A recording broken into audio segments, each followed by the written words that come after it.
Water pollution in America.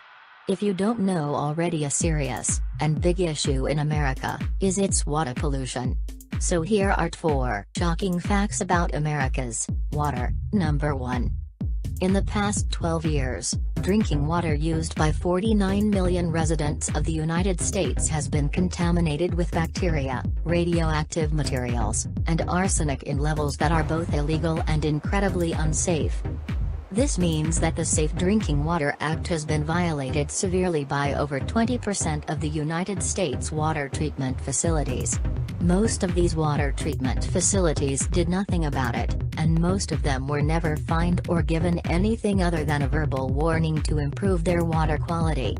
While some of these were one-time problems, many of these facilities continue to provide poor quality water to United States residents today. Number 2. Since 2004, tap water containing unsafe and illegal levels of harmful bacteria has been provided through 205 different water treatment facilities in New York State alone.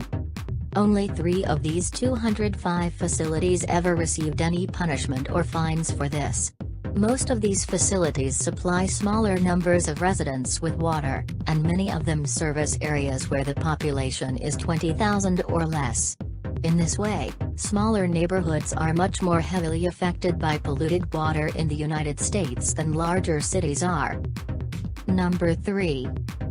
Every year, the Mississippi River brings 1.5 million metric tons of pollution, mostly in the form of nitrogen, from land throughout the southern United States into the Gulf of Mexico.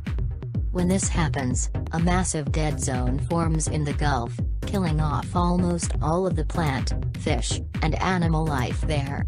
This dead zone is close to the size of the state of New Jersey, and it only expands every year. Number 4. Every year, water in the United States is contaminated with 1.2 trillion gallons of storm water, industrial runoff wastewater, and sewage that are dumped into freshwater sources throughout the country.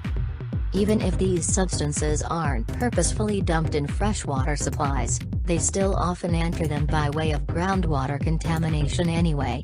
More practices need to be put in place to regulate and clean up the removal of waste products from various industries, but we aren't there yet. Unfortunately, even in industries where regulations are present, they aren't very widely enforced. Thank you for watching and hope you enjoyed.